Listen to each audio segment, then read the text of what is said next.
Bonjour à tous, je reviens avec une petite vidéo de bilan sur le week-end dernier, puisque, donc, comme j'en avais parlé, il me semble que c'était vendredi, enfin du moins en fin de semaine dernière, je souhaitais passer ce week-end sans Facebook, parce que je me suis aperçue dans le courant de la semaine dernière que j'ai été un peu accro quelque part aux réseaux sociaux et que ça me prenait trop de mon temps et du coup de ma liberté quelque part.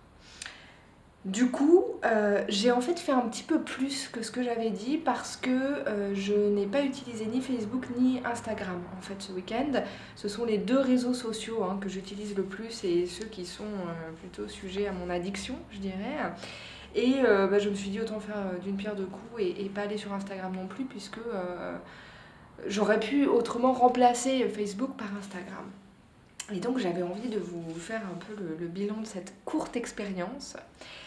Et quelque part, j'ai presque un peu honte parce que 2 jours, c'est court. Et en fait, c'est facile. Du moins pour moi, ces 2 jours ont été assez faciles. Et je m'attendais à ce que ce soit beaucoup plus difficile que ça. C'est-à-dire qu'en fait, il s'est quasiment rien passé. Moi, je m'attendais à avoir, je sais pas, des crises de manque, je sais pas, comme de l'hypoglycémie, tu vois, m'énerver, devenir un peu, enfin, partir dans tous les sens, faire des crises, parce que j'ai envie d'aller sur Facebook, sur Instagram, parce que j'ai besoin, je sais pas, m'évanouir. Enfin bref, tu vois, je m'attendais à une réaction assez forte. Et en fait, non. Alors, je te dirais pas que j'ai pas essayé inconsciemment d'y aller, c'est-à-dire que, voilà, par réflexe, il y avait des moments, pouf, j'allais sur la page, enfin l'écran de mon smartphone sur lequel se trouve l'application Facebook, parce qu'elle n'est pas sur l'écran d'accueil. Et là, je voyais mon index s'approcher pour commencer à cliquer dessus. Et puis je me souvenais que non, j'avais décidé de ne pas y aller ce week-end, et donc je m'arrêtais en cours de route. Mais je dirais pas que ça s'est pas passé une cinquantaine de fois dans le week-end, parce que effectivement, ça a été le cas. Et oui, j'ai le réflexe d'aller tout le temps sur ces réseaux sociaux. Mais par chance, à chaque fois que mon doigt effleurait l'écran, je me rappelais que non, ce week-end j'avais dit pas d'Instagram, pas de Facebook, et du coup je n'y suis pas allée. Et donc en fait, c'était pas si compliqué que ça, c'était même facile. Et la seule chose vraiment notable dans ce moment, dans ce temps de pause, de détox si on veut, c'est plutôt ce sentiment d'espace quelque part dans les journées.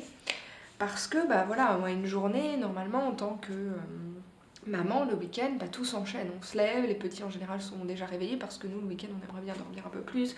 On fait le petit déjeuner, on fait la vaisselle, on les emmène au parc, on fait à manger, on mange, on fait la vaisselle, etc.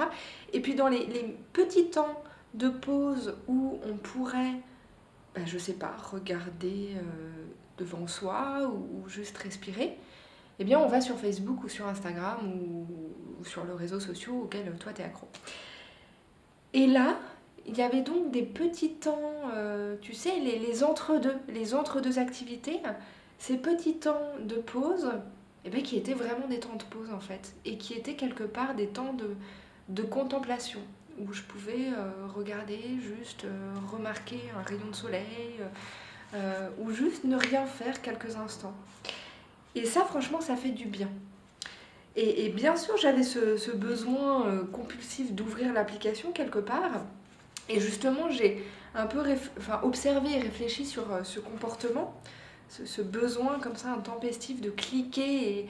Et en plus, avec Facebook par exemple, enfin je sais pas comment c'est installé sur votre téléphone ou votre tablette ou je ne sais quoi, mais moi j'ai un petit rond rouge, je crois que c'est rouge, je ne sais plus, avec le nombre de notifications qui s'affichent sur mon écran de téléphone. Et ça, c'est terrible parce que, en fait, je me rends compte que quand je vois ces notifications, j'ai l'impression qu'il faut absolument que j'y aille et que quelque part, peut-être qu'il y a la notification qui va m'apporter quelque chose d'énorme dans ma vie, tu sais, la surprise qui va tout faire basculer parce que, je sais pas pourquoi en fait.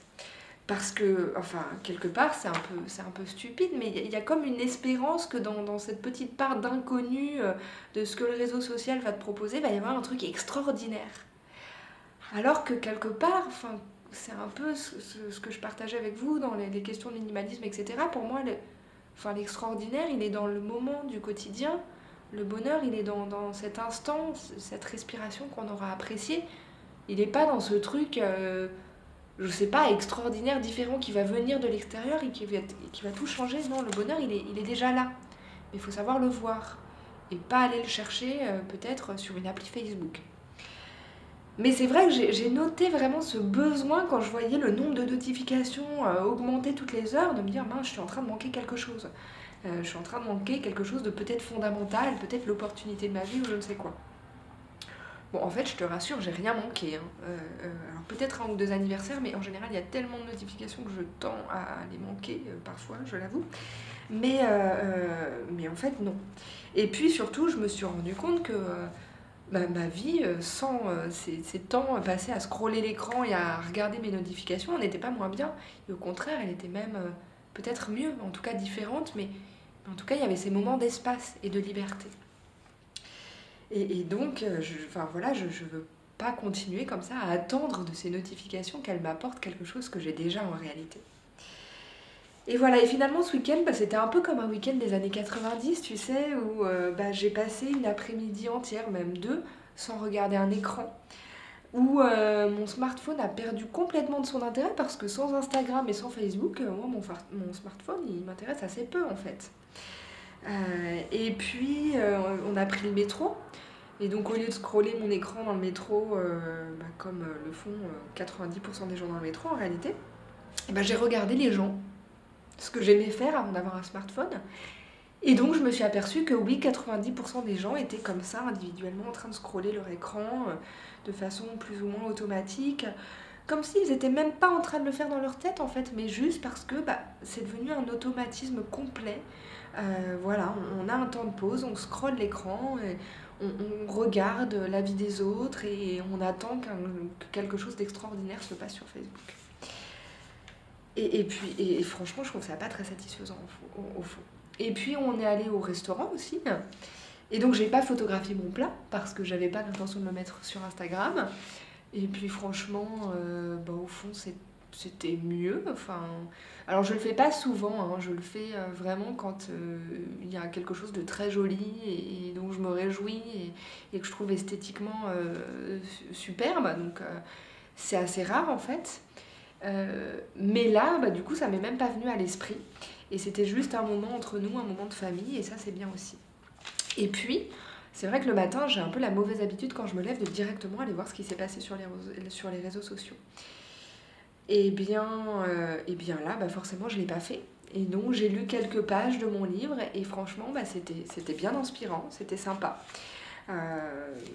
Voilà ce que j'ai noté. Non, grosso modo, j'ai eu juste plus d'espace, j'ai entendu ma respiration, j'ai entendu mon cœur battre pendant ces moments de pause. Et je crois que c'est surtout ces transitions que ça change, ces moments de transition pendant lesquels on s'ajoute quelque part de la pression pour être productif et dans cette productivité telle que le définissent les réseaux sociaux, c'est-à-dire être présent, être là pour montrer aux autres que sa vie est géniale. Ça, je ne l'ai pas fait ce week-end et franchement, c'était bien. Et ça me donne envie de poursuivre cette réflexion en fait.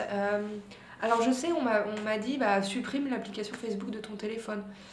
Oui, mais je sais, c'est radical, c'est bien, je pourrais même complètement supprimer mon compte Facebook, mais c'est pas de ça que j'ai envie. J'ai envie de ne pas en avoir besoin et que de temps en temps, quand il se passe quelque chose, qu'il y a un événement dans lequel je suis impliquée et que je sais que j'ai des choses à faire dessus, pouvoir y aller facilement de mon téléphone quand j'ai un moment pour m'occuper de ce que j'ai à faire. Mais j'ai pas envie que ce soit ce besoin compulsif.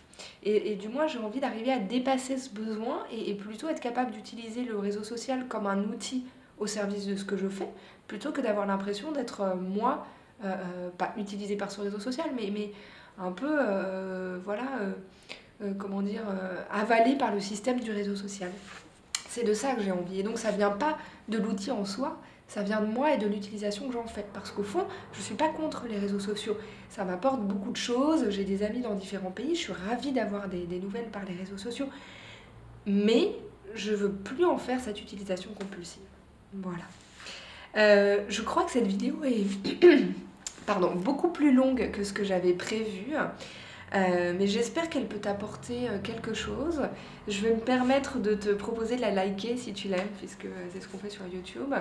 Et puis voilà, n'hésite pas à partager avec moi tes réflexions sur les réseaux sociaux, ta façon de les utiliser, est-ce que ça change, est-ce que voilà, comment tu fais pour leur accorder la place que tu veux leur accorder dans ta vie et pas avoir l'impression que quelque part il y a un pan de ta vie comme ça que tu maîtrises pas à tes dépens. Et en attendant, bah, je te souhaite une superbe journée.